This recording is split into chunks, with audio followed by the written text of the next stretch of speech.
السلام عليكم، مرحبا بكم. ان شاء الله هذا الفيديو يلقاكم كاع بخير وعلى خير. اليوم ان شاء الله باذن الله باش نبارطاجي معكم وصفه هذا الجينواز. صدقوني تجي من اروع ما يكون، سهله مهله ما فيها والو.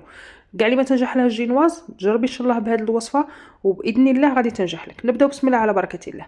عندي هنا 5 حبات تاع البيض يكونوا بدرجه حراره الغرفه. الا جبدتوهم من الفريغو ديرهم في المحامي قبل ما تبداو الوصفه تاعكم. غادي ندير هنا 150 غرام تاع السكر كريستاليزي، ونورمالمون تجي 150 غرام تاع الفرينه.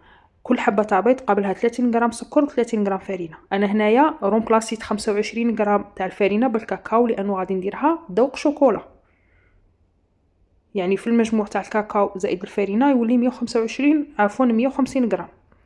غادي هنايا ندير الميكسو ولا محسن الجينواز. غادي على بالي بزاف نلقى لي كومونتير، لكن انا هذه هي الوصفه اللي معتمدتها. جايله غادي ندير بالحساب، يعني كل حبه تاع بيض يقابلها 3 غرام تاع الميكسو. في المجموع عندي 15 غرام.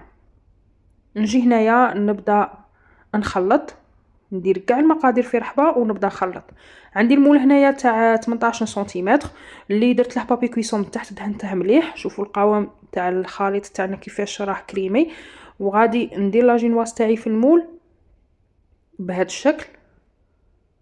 نسيي كيفاش السطح تاعي يكون على مستوى واحد. فوالا انا المول هنا اللي استخدمته 18 سنتيمتر. هنايا البنات الا بغيتو الكاطو تاعكم يجيكم عالي، يعني لاجينواز تاعكم تجيكم طالعه، زيدوا في الكميه. انا هنا ما بغيتهاش تجي طالعه بزاف. غادي هنايا نسقدها مليح كيما راكم تشوفوا بهذا الشكل. نخرج منها الهواء ومن بعد نضرب المول تاعي مع لو بلون طرافاي وندخلها الفرن طيب على 180 درجه. ما تحلوش عليها حتى تفوت 30 دقيقه. كي تدخلوا فيها كيغدون يخرج ناشف، عارفوا بلي لاجينواز تاعكم راهي طابت. انا خليتها بردت شويه، ديموليتها باش نوريها لكم. شوفوا النتيجه تاعها كيفاش تجي. نتمنى ان شاء الله تكون نالت اعجابكم. ان شاء الله تجربوها وتخلوا لي رايكم في التعليقات. شوفوا البنات كيفاش تجي. دمتم في رعايه الله وحفظه. مع السلامه.